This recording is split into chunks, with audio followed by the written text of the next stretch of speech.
श्री राम समर्थ भाग क्रमांक 79 श्रीराम. हा जो राजा होता सुधमन्यू नावाचा, जो पूर्वी कन्या होता परंतु नंतर पुत्रामध्ये त्याचं रूपांतर झालं. हा नेहमीप्रमाणे शिकार करण्यासाठी निघाला होता. बरोबर, अर्थात त्याचे काही सहकारी मंत्री वगैरे होते. तो एका घोड्यावर स्वार झाला होता. धनुष्यबाण त्याच्याकडे होतंच आणि सुंदर असा हरणाचा एक ताफा त्याला दिसला. त्याच्या तो मागे लागला. हरणाने त्याला झुकवत झुकवत पळवत पळवत खूप लांबपर्यंत नेलं आणि इतकं लांब नेलं की त्याच्या देशाची हद्द संपली. आणि मेरू पर्वत जो आहे त्या मेरू पर्वताच्या पायथ्यापर्यंत तिथे पोचला. तिथे गेल्यावर पण ते हरणी त्याला मिळालं नाहीत. त्याच्या मागे तो पुढे गेला आणि तिथे एक अतिशय सुंदर असं वन होतं. या वनामध्ये तो त्या हरणांच्या मागे बघत बघत त्या वनात शिरला. आणि त्या वनामध्ये अशी गोष्ट होती की त्या वनामध्ये प्रत्यक्ष भगवान शंकर जे आहेत ते आपल्या पत्नीसह म्हणजेच पार्वतीसह विहार करत होते. ती त्यांची विहार करण्याची जागा होती. राजाला तर हे सगळं काही माहीत नव्हतं. राजा फक्त त्या मृगाच्या मागे वेडा झाला होता. बस हरिण आणि आपण. आणि त्याने आपल्या देशाची हद्द कधी ओलांडली हेही त्याला लक्षात आलं नाही. आणि तो मेरू पर्वताच्या पुढे असलेल्या या वनात प्रवेश केला त्याने आपल्या सगळ्या सैन्यासह. आणि जेव्हा तो आत शिरला या वनामध्ये जिथे भगवान शंकर विहार करत होते, करता क्षणी चमत्कार घडला. हा जो राजा होता, हा राजा या राजाला स्त्री देह प्राप्त झाला. हा पुरुष होता तर स्त्री बनला. इतकंच नव्हे तर तो ज्या घोड्यावर स्वार झाला होता तो घोड्याचा घोडी बनली. इतकंच नव्हे तर राजाबरोबर जे सैनिक त्याचे मंत्रीगण आले होते हे सुद्धा स्त्री देहाला प्राप्त झाले. अतिशय चमत्कारिक अशी गोष्ट झाली. आणि त्याला थोड्या वेळाने लक्षात आलं, आधी तर काही लक्षात नाही आलं, परंतु नंतर त्याला थोड्या वेळाने हे लक्षात आलं की अरे आपल्याला तर स्त्री देह प्राप्त झाला आहे. आपण पुरुष होतो, आपल्याला स्त्री देह प्राप्त झाला. इतकंच नव्हे तर आपल्याबरोबर असलेल्या सर्व सैनिकांना, मंत्र्यांना, सर्वांना स्त्री देह प्राप्त झाला आहे. इतकंच नव्हे तर आपण स्वार झालेला घोडासुद्धा स्त्रीलिंगी बनला आहे. हे त्याला नंतर लक्षात आलं. आणि मग अर्थात हे बघितल्यावर ते चकित झाले की काय प्रकार झाला हा. काय बोलावं त्याला समजेना. हे कसं काय घडलं आणि कशामुळे घडलं, काय करावं त्यांना काही सुचेना. अर्थात ही कथा जेव्हा शुकमुनी सांगत होते राजाला, राजाने पण मध्येच प्रश्न विचारला, अरे खरंच कमाल आहे भगवंता, हे असं कसं घडलं, हे काय घडलं असेल, मलाही याची उत्सुकता आहे. तेव्हा शुकमुनी म्हणाले, ऐक, तुला जशी उत्सुकता होती तर त्यांना किती उत्सुकता असेल विचार कर. त्यांनाही हे समजेना की का घडलं. पण त्याचं कारण हे होतं की भगवान शंकर जे आहेत हे अर्थात त्या वनामध्ये नेहमीच विहार करायचे. ते त्यांना आवडणारं असं वन होतं. आणि फार पूर्वी असं एकदा घडलं होतं की ते नेहमीप्रमाणे पार्वती देवीबरोबर विहार करत होते. आणि विहार करत असताना अचानकपणे काही ऋषी तिथे आले. आणि जेव्हा ते ऋषी तिथे आले त्यावेळेस अर्थात पार्वती देवीनं थोडंसं संकोचल्यासारखं झालं. आणि हे बघितल्यावरती भगवान शंकरांना सुद्धा थोडंसं वाईट वाटलं की अरे हे काय घडलं. यथावकाश ऋषी जे आहेत ते भगवान शंकरांचं दर्शन घेऊन तिथूनच परत फिरले. ऋषी निघून गेल्यावरती भगवान शंकरांनी विचार केला की आज हे जे काय घडलं त्यामुळे नक्कीच माझ्या पत्नीला दुःख झालं असेल की हे काय घडलं आज. आमच्या विहारामध्ये हे अशा प्रकारचं जे आहे ते एक प्रकारचा भंग केला आहे आणि तिला नक्कीच त्याचं दुःख झालं असेल. संकोच तर वाटलं पण दुःखही झालं असेल ना. तेव्हा त्याने असा विचार केला की आपण आपल्या पत्नीला थोडंसं खुश करणं जरुरी आहे, तिचा आपल्या भाषेत मूड परत आणणं जरुरी आहे. आणि म्हणून ते तिला म्हणाले की बघ आत्ता जे काय घडलं ते घडू देत, पण असं पुन्हा घडणार नाही हे मी तुला नक्की सांगतो. कारण मी आता तुला अशा प्रकारचा एक वर देतो आहे की जिथे तू आणि मी असू अशा प्रकारे विहार करत, किंबहुना या जागेतच नव्हे कुठेही, तर अशा ठिकाणी कुठल्याही पुरुषाने जर प्रवेश केला तर त्याचं रूपांतर स्त्रीमध्ये होईल. असा मी वर तुला देतो आहे. त्यामुळे यापुढे तुला कधीही अशा प्रकारचा अवखळल्यासारखं वाटणार नाही, संकोच वाटणार नाही. आणि अर्थात अशा ठिकाणी कोणीही व्यक्ती प्रवेश पण करणार नाही. ही गोष्ट ज्याला माहिती आहे तो तिथे कधीही येणार नाही. अशा प्रकारे त्यांनी पार्वती देवीला आनंदित करण्यासाठी अशा प्रकारचं वरदान दिलं. आणि अर्थात हे वरदान त्यांनी आपल्या पत्नीला दिलं, परंतु राजाला हे सगळं काहीच माहीत नव्हतं. हा जो सुधम्नू नावाचा राजा होता त्याला हे काही माहीत नसल्यामुळे तो तिथे गेला आणि परिणाम हा घडला की तो स्वतः, त्याचा घोडा, त्याचे मंत्री, त्याचे सगळे सेवक हे सुद्धा स्त्री जन्माला प्राप्त झाले. स्त्री जन्माला प्राप्त झाले अर्थात त्यांना हे काही सगळं माहीत नव्हतं आणि राजाला काही सुचेना काय करावं. राजा एका ठिकाणून दुसऱ्या ठिकाणी, तो काय राज्यात परत गेले नाही, काय तोंड घेऊन जाणार. राज्यात जायचं कसा हा त्याला जरा संकोच वाटला आणि म्हणून राजा जो आहे तो आपल्या राज्यात परत गेला नाही. तो एका वनातून दुसऱ्या वनात फिरायला लागला. अर्थात त्याच्याबरोबर त्याचा हा ताफा होताच स्त्रियांचा. आता ते सगळे स्त्रिया बनले होते, त्यामुळे राजाच्या बरोबर ह्या सगळ्या त्याच्या ताफा बरोबर होता आणि ते अनेक ठिकाणी एका वनातून दुसऱ्या वनात याप्रमाणे विहार करायला लागले, पण आपल्या राज्यामध्ये परत गेले नाहीत. यथावकाश असा बरेच दिवस त्यांनी असा विहार केला एका ठिकाणून दुसऱ्या ठिकाणी. आणि असा विहार करत असताना बुध नावाचे जे देव आहेत, बुध देवता, त्यांनी बघितलं की एका वनामध्ये अतिशय सुंदर अशी एक स्त्री आहे आणि तिच्याबरोबर अनेक स्त्रिया आहेत, त्या पण सुंदर आहेत आणि या फक्त विहार करतात एका रानातून दुसऱ्या रानात. त्या स्त्रियाने बघितल्यावर ते बुधदेवाच्या मनामध्ये वासना निर्माण झाली. त्याच्या मनात अशी इच्छा झाली की अशी सुंदर स्त्री जर मला पत्नी म्हणून मिळाली तर किती छान होईल. आणि अर्थात चंद्राचा मुलगा असलेला हा बुध जो होता त्याला असं वाटलं. आणि गमतीची गोष्ट अशी की जेव्हा तो तिकडे अवतीर्ण झाला या सुधम्नू नावाच्या पूर्वश्रमीच्या राजाकडे, जी आज स्त्री बनली होती, तिच्या समोर जेव्हा तो आला तेव्हा जी इच्छा त्याच्या मनात होती तीच इच्छा तिच्या पण मनात इच्छा निर्माण झाली. तिलाही असं वाटलं की अरे किती सुंदर पुरुष आहे, ह्याच्याशी मी लग्न केलं तर किती छान होईल. अशा प्रकारची इच्छा या स्त्रीला पण झाली. अर्थात दोघांनाही एकच इच्छा झाल्यावर काय प्रश्न आला. दोघांचीही संमती होती, दोघांची एकच इच्छा होती. अर्थात ते दोघं एकत्र आले. बुधाची पत्नी हा राजा बनला आणि मग तिच्यापासून त्याला एक पुत्र प्राप्त झाला. त्याचं नाव होतं पुरुरवा. आणि अशा प्रकारे या राजाच्या स्त्री बनली आणि फक्त स्त्री बनली नाही तर तो आईसुद्धा बनला. त्याच्या पुढे जाऊन घडली गोष्ट. आता मग त्याला काय करावं हे समजेना. हे सगळं त्यांनी करेपर्यंत त्यांनी काही विचार केलेला, परंतु जेव्हा त्याला अशा प्रकारे जेव्हा एक पुत्र प्राप्ती झाली तेव्हा त्याला असं वाटलं की हे असं झालं तर माझी कधीच सुटका होणार नाही यातून, मी अडकत चाललो आहे. तेव्हा त्याला असं वाटलं की आपण आपले जे कुलगुरू आहेत वशिष्ठ मुनी यांना आपली कथा सांगावी, कारण तेच काहीतरी करू शकतील. नाहीतरी त्यांनीच आपल्याला पुरुष बनवलं, आपण स्त्री होतोच मुळामध्ये, त्यांच्या कृपेने आपण पुरुष बनलो. हे सगळं घडलेलं आहे. तेव्हा आता आपण त्यांनाच सांगूया. त्यांनी प्रार्थना केली परत एकदा महर्षींची की महर्षी बघा माझी ही अशी अवस्था झाली, आपण कुठे आहात. महर्षी अर्थात अंतर्ज्ञानी होते. राजाची प्रार्थना तिथे पोचली. महर्षी तिथे प्रगट झाले. म्हणाले काय झालं, बघा माझं काय झालं आहे.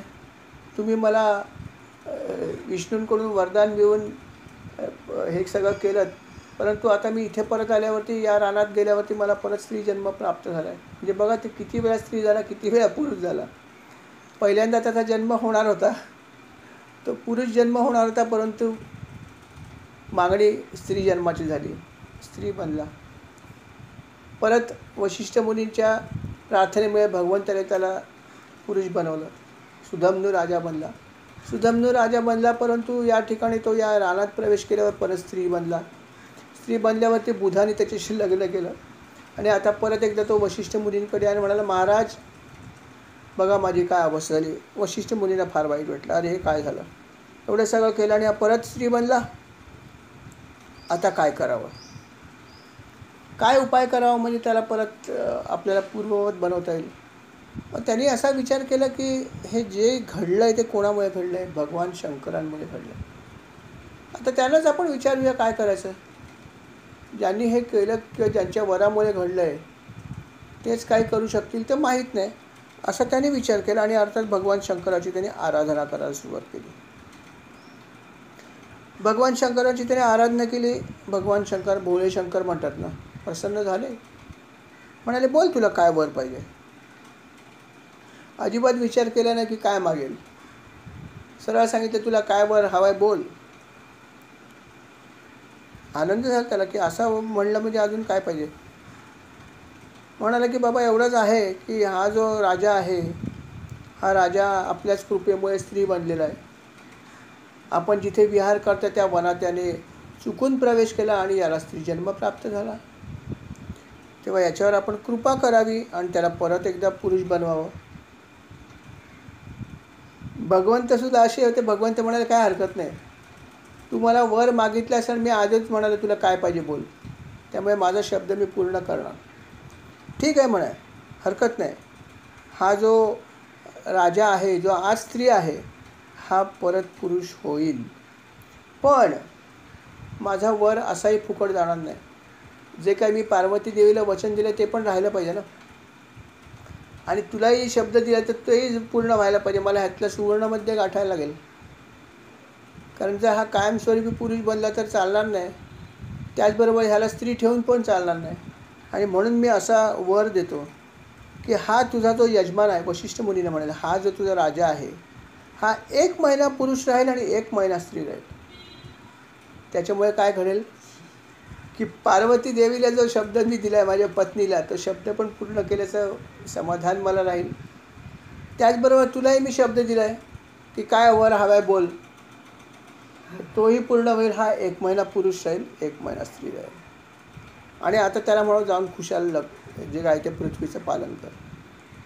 वशिष्ठ मुनीने सांगितलं, बाबा रे, जे मला करता आलं ते मी केलं, ह्याच्या पलीकडे मी अजून काय करणार आहे. 1 महिना का होईना पण तू पुरुष होणारच ना. चला ठीक आहे, आता जा परत आपल्या राज्यामध्ये.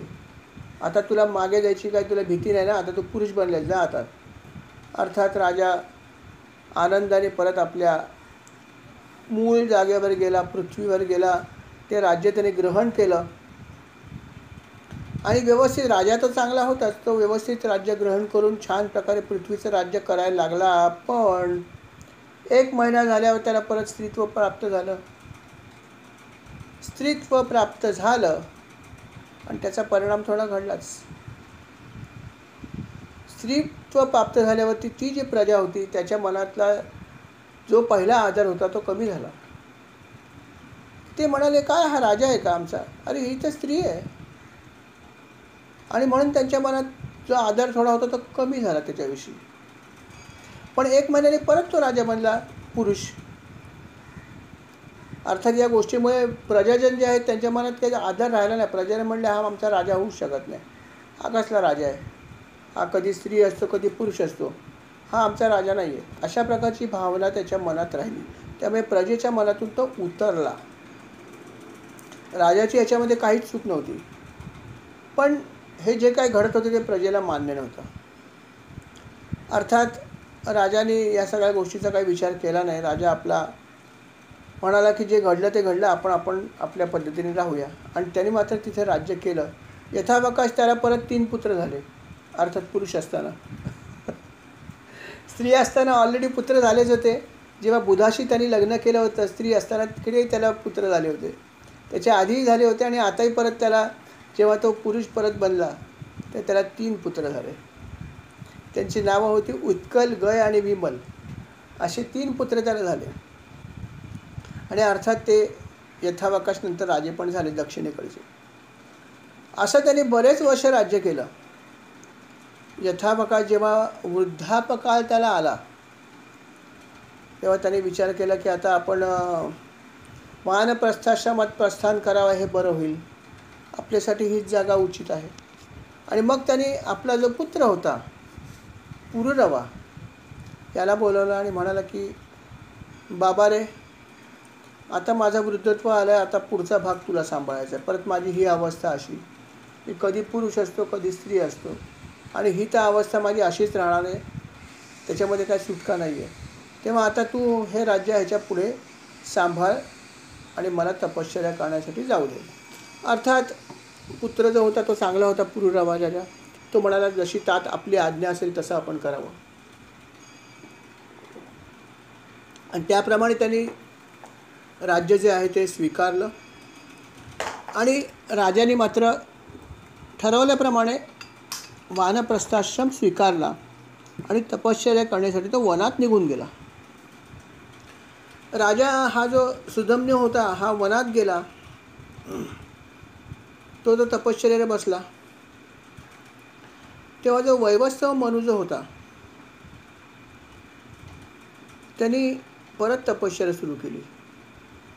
म्हणाला की तपश्चर्या केल्याशिवाय मला चांगला पुत्र खऱ्या अर्थाने होणार नाही.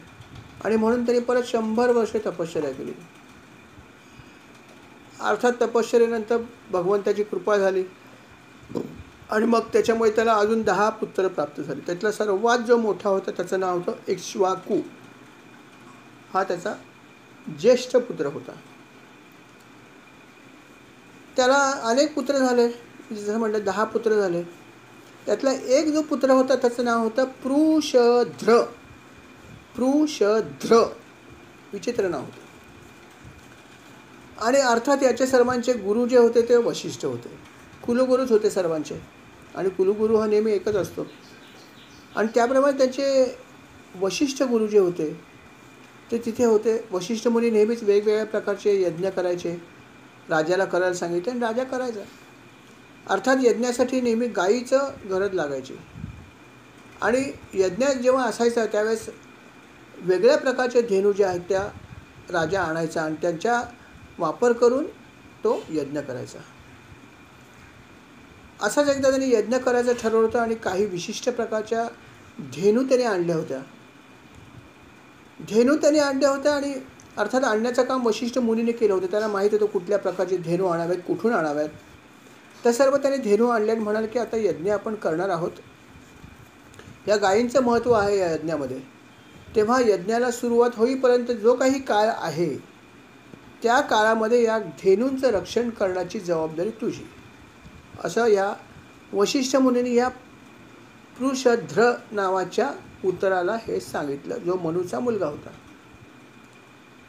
तो म्हणाला, अरे गुरुजींनी मला हे काम दिलं म्हणजे मी किती भाग्यवान आहे. म्हणाला, मी नक्की ही सेवा करीन, काही काळजी करू नका आपण. आणि त्याप्रमाणे त्यांनी ही सेवा करायला सुरुवात केली. तो दररोज रात्र झाली की वीरासन घालायचा आणि गायीच्या बाजूला जाऊन बसायचा. कुठूनही कोणीही त्याचं हरण करता कामा नये किंवा गायींना कुठला त्रास होऊ नये हे बघणं त्याचं काम होतं. आणि अशा प्रकारे यज्ञ करण्याचा दिवस येईपर्यंत तो संरक्षण करत होता. पण एका रात्री असं घडलं. तो नेहमीप्रमाणेच रात्र झाल्यावर त्या गायींच्या जवळ येऊन बसला होता. वीरासन त्याने घातलं होतं. हातामध्ये अर्थात त्याच्या धनुष्यबाण त्यांनी घेतला होता. तलवारसुद्धा लावली होती आपल्याजवळ. म्हणाला, काही जरी कुठलीही अनुचित गोष्ट घडली तर मी नक्की गायींचं संरक्षण करेन. रात्रीची वेळ झाली होती आणि अचानकपणे पाऊस पण सुरू झाला. अतिशय जोरदार असा पाऊस पडत होता. सर्वत्र अंधार झाला होता. मेघ जे आहेत ते गर्जना करत होते आणि दाटून आल्यामुळे सर्वत्र अंधार होता. कुठल्याही प्रकारचा तिथे लाईट म्हणता येईल ज्याला आपण म्हणतो की कुठल्याही प्रकारचा प्रकाश असा नव्हता. विजा चमकत होत्या.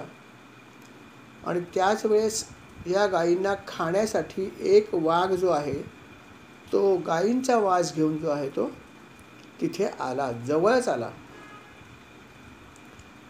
अर्थात जसा तो वाघ त्या गोठ्याच्या जवळ आला, गायींना अर्थात लगेच लक्षात आलं. सर्वच जनावरांची घ्राणेंद्रिय तीक्ष्ण असतात. त्याला लांबूनच समजतं की आपला शत्रू येतोय. त्यामुळे त्याला लगेच सावध झाल्या आणि हंबरायला सुरुवात केली.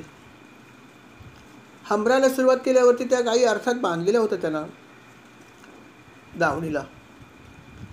पण त्या दावणी तोडून इकडे तिकडे जायचा प्रयत्न करू लागल्या. काहींनी ते दावण तोडलं सुद्धा आणि जोरजोरात हंबरायला लागल्या. राजा जो आहे तो सावध झाला. राजाला लक्षात आलं काहीतरी गडबड झाली आहे आणि ह्या आपल्या गोठ्यामध्ये कुठून तरी वाघ कोपऱ्यातून आलेला दिसतोय. आणि असं त्याला वाटलं. तेवढ्यात वाघ जो होता तो वाघ अतिशय, तुम्हाला माहिती की वाघ हा अतिशय चपळ प्राणी आहे आणि शक्तिशाली पण आहे. हे वैशिष्ट्य की वाघाची शक्तीची जर कमाल बघितली तुम्ही, खरंच बघा की अशी वर्णनं आहेत अनेक पुस्तकांमध्ये, सत्य वर्णन अर्थात. जसं भारतामध्ये अनेक शिकारी होऊन गेले. जसं जिम कॉर्बेट हा एक खूप प्रसिद्ध शिकारी होऊन गेला आहे. त्याच्या पुस्तकात त्यांनी दिलं आहे की वाघाची शक्ती इतकी की जी महाकाय दिसणारी अशी जी जनावरं आहेत, ती जनावरंसुद्धा तो आपल्या फक्त दातांनी पकडतो आणि ती धरून भिंतीवरून उडी मारून जातो. विचार करा काय शक्ती असेल त्याच्या दातांमध्ये आणि त्याच्या शरीरामध्ये, की एवढं मोठं जनावर फक्त दाताने उचलायचं आणि पलीकडे घेऊन जायचं. अशी वर्णनं आहेत. जिम कॉर्बेटने स्वतः त्याच्या पुस्तकात केलं. म्हणजे विचार करा काय महाकाय शक्ती असलेले वाघ असतील त्या काळी आणि आजही असतील अर्थात. आणि इथेही असंच घडलं की वाघाने बघता बघता अतिशय चपळाईने एका गाईला पकडलं. अर्थात गाईला पकडलं आणि गाय जे ती हंबरायला लागली. राजा काय त्यावेळेस लांब नव्हता, परंतु गोठ्यामध्ये अनेक गायी होत्या. एक गाय नव्हती. गोठा भरलेला होता.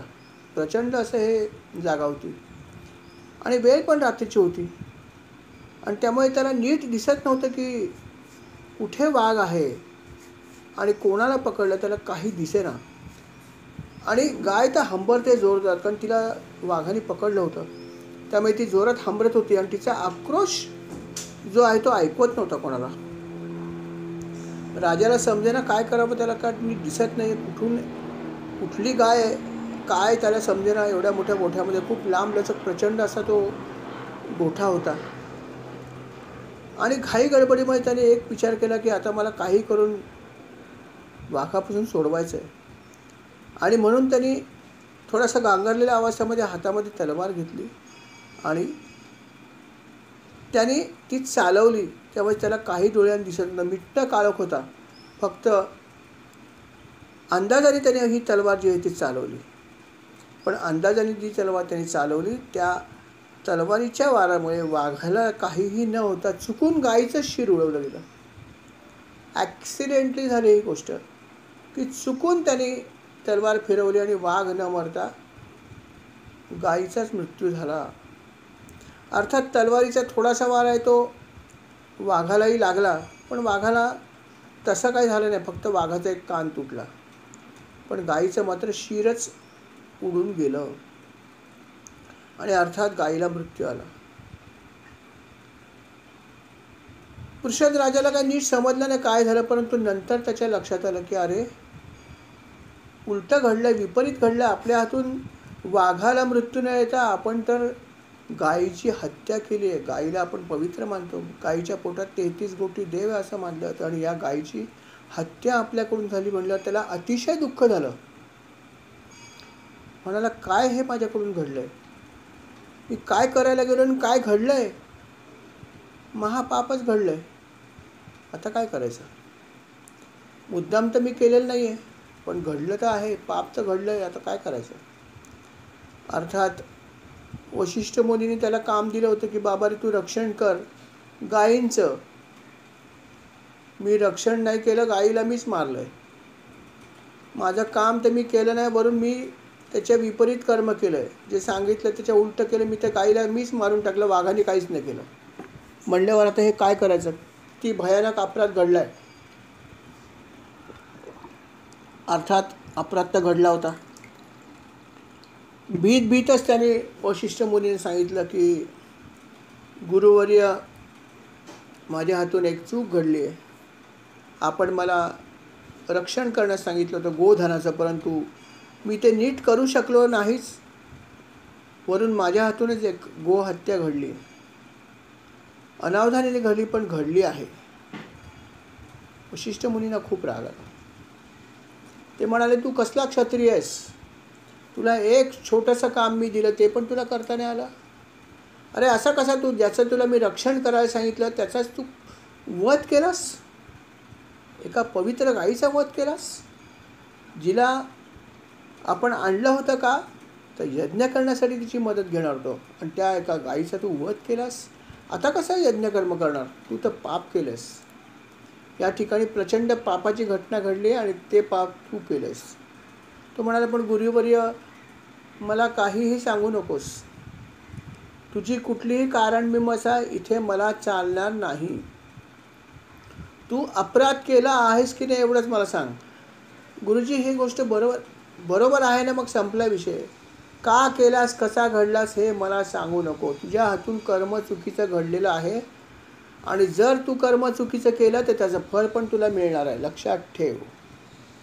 जसं कर्म तसं फळ हा सिद्धांत आहे आणि त्या सिद्धांताप्रमाणे हे जे चुकीचं कर्म आहे त्याचं फळ तुला मिळेलच. नव्हे, तुला मी आता शापच देणार आहे. कारण तुला एक साधं छोटीशी सेवा दिलेली करता नाही आली. तू कसला राजा रे, कसला क्षत्रिय. आता मी तुला शाप देतो की तुझं हे क्षत्रिय आता राहणार नाही. तू याच्या पुढे शूद्र होशील. कारण तू कर्म जे केलेस ते शूद्रासारखं केलेस, क्षत्रियासारखं नाही केलंस. आणि म्हणून मी तुला शाप देतो की आता आजपासून तू क्षत्रिय न होता शूद्र होशील. कृष्णचंद्राला काहीच बोलता येईना, कारण बोलण्यासारखं काही शिल्लक नव्हतं. शाप तर आधीच दिला होता. क्षमा याचना करायची काही संधीच नव्हती. गुरुदेवाने आधीच सांगितलं होतं की क्षमा नाही, अपराध घडला आहे ना, क्षमा नाही. आता कारण मीमांसा मला नको आहे. अर्थात गुरुदेव होते त्याचे, काय बोलू शकतो. त्यांनी शांतपणे हात जोडले आणि म्हणाला की गुरुवर्य, जो शाप आपण दिला तो मी स्वीकारत आहे. आपला शापसुद्धा मी आशीर्वाद समजूनच स्वीकारणार आहे. तेव्हा माझ्यावर कृपा मात्र अशीच ठेवा. अजून काही मला शाप देऊ नका. मी आपला हा शाप स्वीकारतोय. मला माझी चूक मान्य आहे, असं कुशध्र म्हणाला. आणि अर्थात त्यांनी त्या क्षणापासून राज्याचं सगळं काम सोडून दिलं, सगळ्या गोष्टी सोडून दिला. आणि त्यांनी आता विचार केला की आता मला ह्याचं जर प्रायश्चित्त घ्यायचं असेल तर अर्थात मला ब्रह्मचर्य व्रतच स्वीकारायला पाहिजे. नैष्ठिक ब्रह्मचर्य व्रत स्वीकारलं तर कदाचित माझं हे जे काही कर्म घडलं चुकीचं, महापापाचं, कदाचित त्याचं प्रायश्चित्त होऊ शकेल. असं केलं तर. आणि म्हणून त्यांनी नैष्ठिक ब्रह्मचर्य व्रत धारण केलं. कठीण व्रत आहे नैष्ठिक ब्रह्मचर्य व्रत, पण अर्थात घडलेला अपराध पण प्रचंड होता. त्यामुळे अर्थात असं व्रत केलं तरच कदाचित त्याच्या पापांचं क्षालन झालं असतं. मुनिवर्याने तो म्हणाला, मुनिवर्य, आता मला आपण अनुज्ञा द्या या व्रताप्रमाणे वागण्याची आणि आपला आशीर्वाद पण द्या. मुनी म्हणाले, ठीक आहे, चांगलं केलंस तू. आता नाहीतरी तू राज्य करून काही तुझ्याच्याने झालं नसतं. तू ब्रह्मचर्य व्रत धारण केलंस, जा, माझा तुला आशीर्वाद आहे. म्हणाला, चला, गुरुवर्यांचा राग तर गेला. त्यांनी आपल्याला आशीर्वाद तर दिला की जा, हरकत नाही, ठीक आहे, चला, काही अंशी तरी माझं पाप कमी झालं. मग अर्थात त्यांनी ब्रह्मचर्य व्रत धारण केलं आणि अर्थात तो भगवंताचा परमभक्त बनून राहिला. त्याने आपल्या सगळ्या गोष्टीतलं अंग काढून घेतलं. जो कालपर्यंत राजा होता, ज्याच्याकडे सगळे विषय होते, सगळ्या गोष्टीमध्ये त्याला बघायचं होतं, तो राजा अर्थात ब्रह्मचर्य व्रत स्वीकारल्यावरती नैष्ठिक, त्याला या सगळ्या गोष्टीतून अंग काढणं जरुरी होतं. कठीण गोष्ट आहे नाही का? कालपर्यंत आपण सगळ्या गोष्टी करतो आणि आज या क्षणी समजा मी म्हटलं मला ब्रह्मचारी बनायचं तर मला सगळ्या गोष्टींवर पाणी सोडायचं, A to Z, काहीच नाही माझं शिल्लक राहील. किती कठीण भाग आहे. परंतु राजाने हे ठरवलं आणि त्याप्रमाणे त्याने केलं. त्यांनी आपल्या मनात असलेली जेवढी आसक्ती होती, ज्या ज्या लोकांविषयी होती, ज्या ज्या वस्तूंविषयी होती, ती सगळी आसक्ती त्यांनी सोडून दिली, अर्थात भगवंताच्या कृपेने. आसक्ती सोडून दिल्यामुळे अर्थात ती सोडणं कठीण आहे, परंतु आशीर्वाद होताच ना. शेवटी ज्यांनी शाप दिला त्यांनी त्याला आशीर्वाद पण दिला की ठीक आहे, तू कर, माझा आशीर्वाद आहे. आणि त्याच्यामुळेही घडलं असेल कदाचित की त्याची आसक्ती नाहीशी झाली. त्याच्या सर्व वृत्ती शांत झाल्या आणि अर्थात इंद्रिय वश झाली. आसक्ती जर नाहीशी झाली तर इंद्रिय काहीच करणार नाहीत. आसक्ती असल्यामुळे आमची इंद्रिय जी आहेत ती बेकाबू आहेत, वश करणं सोडून द्या. आणि मग अशा प्रकारे घडल्यावरती काय, जसं या व्रतामध्ये असतं तसं तो करत होता. कुठल्याही प्रकारचं काहीही त्याने कुठेही संग्रह नावाची गोष्ट कधी केली नाही. करायचं काय संग्रह करून? आजचा दिवस गेला, विषय संपला, उद्याचं कोणी बघितलं? अशा प्रकारचं जीवन तो जगत होता. कुठल्याही त्याने गोष्टीचा संग्रह केला नाही. तो वनात राहायला निघून गेला. तो कोणाशीही बोलायचा नाही. त्याने मौन व्रत धारण केलं होतं. कोणीही काही जरी प्रश्न विचारला तरी तो कधीच सांगायचा नाही की मी कोण होतो आणि काय झालं. कारण बोललं तर कदाचित परत त्याला मदत येईल, राजा होता म्हणल्यावर. म्हणून त्याने कोणाशीही संपर्क पण ठेवला नाही. तो वनामध्ये राहत होता आणि वनामध्ये फक्त तो संचार करत होता. वनात जे काही मिळेल त्या गोष्टी तो ग्रहण करायचा आणि त्याच्यामध्ये आनंदात राहायचा. आणि अर्थात भरपूर वेळ तो भगवंताचं ध्यानच करत बसायचा. आणि त्याचा संचार मात्र सर्वत्र चालू होता. सगळीकडे संचार केला. त्याला बघितल्यावर काही लोकांना वाटायचं की हा वेडा असावा. कारण काय कोणाशी बोलत नाही, काय नाही, आपण कशामध्ये कुठल्या विचारात काही समजत नाही. काही लोकांना वेडा वाटायचा, काही लोकांना आंधळा वाटायचा, काही लोकांना तो मुका वाटायचा, कारण ते कधी कोणाशी बोलले नाहीत. मौन व्रत त्याने कायमस्वरूपी धारण केलं होतं. त्यामुळे त्याला जंगलात सुद्धा अनेक लोक भेटायचे. काही लोक त्याला नमस्कार करायचे, अरे हा कोणते साधू आहे, आशीर्वाद द्यावा. काही नाही, स्थितप्रज्ञ. अशा प्रकारे त्यांनी हे आपलं जे आयुष्य आहे ते व्यतीत करायला सुरुवात केली. आणि बाकी सर्व वेळ जेव्हा जेव्हा वेळ मिळेल तेव्हा तेव्हा ध्यान धारणा करायची, परमेश्वराचं नाव घेतं. आणि अशा प्रकारे त्यांनी हे आपलं आयुष्य जगायला सुरुवात केली. अनेक वनात त्यांनी संचार केला. नव्हे त्यांनी संपूर्ण पृथ्वीवर संचार करायला अशा प्रकारे सुरुवात केली. अशा प्रकारे ते संचार करत असतानाच एका ठिकाणी ते वनात गेले. आणि त्यावेळेस त्या वनाला अग्नी तिथे प्रज्वलित झाला होता. अर्थात वनामध्ये अनेक वेळा आग लागते. आपण बघतो की घर्षण होतं आणि घर्षणामुळे कधी कधी आग लागते, वणवा पेटतो. आणि जर वणवा जर पेटला तर तो कठीण असतं विझवणं.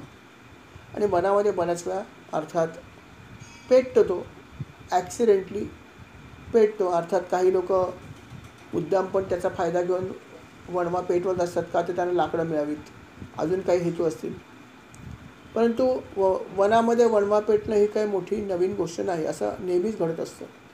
आणि अर्थात तो ज्या वनामध्ये गेला होता त्या वनात नेमका अशाच प्रकारे वणवा पेटला होता. सर्वत्र अग्नी जो आहे तो भडकला होता.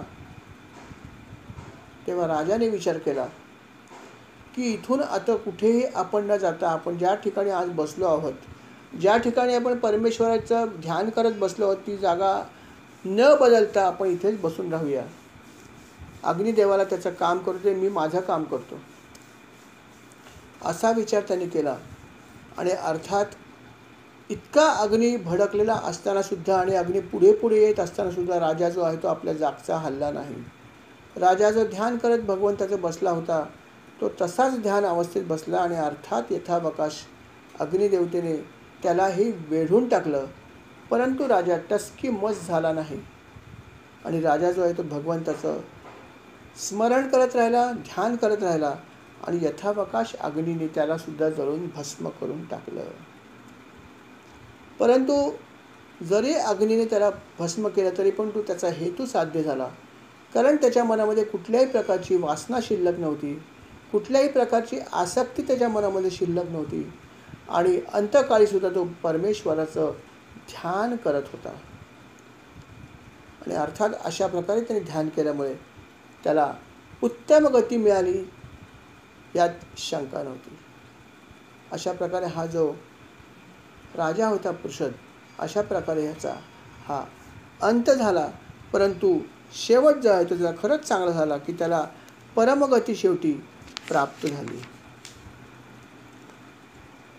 अशा प्रकारे हा मनूचा जो वंशज होता याची खूप सुंदर अशी कथा भागवतामध्ये आहे. मनूला अनेक पुत्र झाले होते, 10 पुत्र झाले होते. प्रत्येकाची जे आहे वेगवेगळे त्यांना पुत्र झाले, काहींना कन्यारत्न झाली. त्यांचा वंश जो आहे तो भरपूर वाढत होता. त्यामध्ये एक मनु जो होता त्याचं नाव होतं देवदत्त. त्यालासुद्धा एक पुत्र झाला. त्याचं नाव त्याने अग्निवेश ठेवलं, कारण स्वतः अग्निदेवतेनेच त्याच्या पोटी जन्म घेतला होता आणि म्हणून त्याचं नाव त्याने अग्निवेश असं पण ठेवलं होतं. आणि या वंशामध्ये जे लोक आज जन्माला येतात त्या वंशाला अग्निवेशायी असं म्हणतात. या नावाचं एक गोत्र आहे. तर ह्या वंशामध्ये हे ज्यांचं गोत्र आहे ते गोत्र इथून स्टार्ट झालं आहे की देवदत्त नावाचा जो मनु होता त्याचा जो मुलगा होता त्याच्या मुलाचा जो पुत्र झाला अग्निवेश्य, जो स्वतः भगवान अग्नी होते. तर हे जे गोत्र आहे ते तेव्हापासून सुरुवात झाली अग्निवेशायन नावाचं, असं वर्णन भागवतामध्ये आहे. अर्थात जसं मी आपल्याला सांगितलं की अनेक पुत्र झाले, त्याच्यामध्ये एक जो पुत्र होता तो सुद्धा अतिशय प्रसिद्ध असा राजा होऊन गेला. त्याचं नाव होतं नाभाग. त्याप्रमाणे असे अनेक दुसरेही पुत्र होते, त्यांना अनेक प्रकारची संतती झाली. मनूंचं कामच हे होतं, संतती वाढवायची, हे त्यांचं कामच होतं. आणि त्याप्रमाणे अनेक जे पुत्र होते त्यांना वेगवेगळ्या प्रकारची संतती झाली आणि त्यांचा वंश पुढे जातो. त्यातले एक जो होता त्याचं नाव होतं मरुत. त्याला जो पुत्र झाला त्याचं नाव होतं दम. हा पण एक प्रसिद्ध राजा होऊन गेलेला आहे. त्याची कथा आहे पुढे. याच वंशामध्ये एक राजा झाला, त्याचं नाव होतं तृणबिंदू. या नावाचा एक राजा झाला. हा तृणबिंदू राजा जो होता हा अतिशय चांगला राजा होता, अतिशय आदर्श होता, गुणी होता. आणि या राजाचं लग्न जे आहे ते एका देवीशी झालं. तिचं नाव होतं अलंबुषा. अलंबुषा नावाची एक देवी आहे, लक्षात ठेवा. अनेक प्रकारच्या देवी आहेत, बऱ्याच देवींची नावं आहेत. आपल्याला काही माहीत आहेत, काही नाही आहेत, परंतु अलंबुषा नावाची पण एक देवी आहे. आणि ही जी देवी आहे हिच्याशी विवाह त्याचा झाला. ज्या देवीला हा राजा खूप आवडला आणि म्हणून तिने ठरवलं की आपण याच्याशी लग्न करायचं. आणि अर्थात याच्याशी लग्न तिने या अलंबुषा नावाच्या देवीने केलं. आणि मग त्याच्यापासून जे पुत्र झाले, अनेक पुत्र झाले आणि अनेक कन्या पण झाल्या. ज्याच्यामध्ये एक कन्या अतिशय प्रसिद्ध आहे, तिचं नाव विचित्र आहे पण कन्या प्रसिद्ध आहे, इडविडा या नावाची एक कन्या. तिच्या काही कथा पुढे आहेत भागवतामध्ये. तर ही कन्या जी आहे ती या ठिकाणी अशा प्रकारे उत्पन्न झाली. विश्रवा नावाचे जे मुनी होते त्यांचे वडील होते पुलत्स्य. ही एक प्रसिद्ध व्यक्ती. अर्थात यांचाही उल्लेख बऱ्याच ठिकाणी आहे पुलत्स्य ऋषींचा. आणि ही जी आत्ता आपण नाव ऐकलं की इडविडा नावाची जी कन्या झाली, हिच्यापासून उत्पत्ती झाली कुबेराची. हिचा जो पुत्र आहे तो म्हणजे कुबेर. आणि अशा प्रकारे कुबेराचा जन्म झाला. आणि कुबेराच्या वंशाचा जो आहे तो रावण पण आहे. त्याचा जो वंश विस्तार झाला पुढे, त्यात कुबेर आणि रावण हे तसे एका कुळातले होते असाही उल्लेख आहे. आणि अशा प्रकारे हा कुबेराचा जन्म या ठिकाणी झाला. आणि असे मग जेवढे हे पुत्र होते त्यांना वेगवेगळे गुणी असे पुत्र झाले. प्रत्येक पुत्राने आपल्या वंशाचा विस्तार केला, चांगल्या प्रकारे राज्य केलं. असं सर्व मनूंनी जे आहे ते आपलं चांगलं राज्य केलं. आणि असे अनेक राजे ह्या ठिकाणी होऊन गेले. शुकाचार्य ही अशी सगळी माहिती याला देत होते. जसे त्यांनी ही कथा आधी सांगितली सुंदर, की कशा प्रकारे हा राजा स्त्री घडला, स्त्रीचा पुरुष घडला, ही सांगितली. त्याबरोबर मनूंचा वंशविस्तार काय झाले ही पण कथा किंवा ही पण माहिती देत आहेत. भागवतामध्ये माहिती आणि कथा याचा संगम आहे, उपदेश पण आहे, त्याचबरोबर वर्णन पण अनेक ठिकाणी आहे. सर्व गोष्टीचा संगम आहे भागवतामध्ये. काय नाही आहे असं विचारलं तर हरकत नाही. कथा आहेत, ज्ञान आहे, उपदेश आहे, वर्णनं आहेत, भक्ती तर आहेच आहे. भक्ती किंबहुना सर्वात जास्त आहे. किंबहुना हीच गोष्ट मिळवण्यासाठी आपल्याला भागवत ऐकायचं असतं किंवा वाचायचं असतं. इथं ओतप्रोत भरलेली आहे भगवत भक्ती या ग्रंथामध्ये. आणि अर्थात शुकाचार्य ही कथा पुढे सांगतायत. शुकाचार्याने ह्याच्या पुढे सुद्धा त्याला एक सुंदर अशी कथा सांगितली. आणि ती कथा म्हणजे अर्थात महर्षी च्यवन आणि सुकन्या. आणि अर्थात तो जो वंश होता तो वंशाचं नाव होतं शर्याती. शर्याती नावाचा जो राजा होता त्याची जी कन्या होतं तिचं नाव होतं सुकन्या. तिची ही कथा आहे. आणि महर्षी च्यवन जे आहेत त्या महर्षी च्यवन जे आहेत या कथेमध्ये त्यांनी खूप महत्त्वाचा असा भाग त्यांचा आहे. आणि अशी ही महर्षी च्यवन, सुकन्या आणि शर्यती राजा यांची ही कथा आता पुढच्या भागामध्ये येणार आहे. अर्थात या ठिकाणी आपला वेळ संपत आलेला आहे त्यामुळे आपण स्वल्पविराम घेऊया. ही जी कथा आहे त्या अर्थात आपण पुढल्या भागामध्ये ऐकूया. या ठिकाणी आपण आज स्वल्पविराम घेऊया. श्रीराम समर्थ. श्री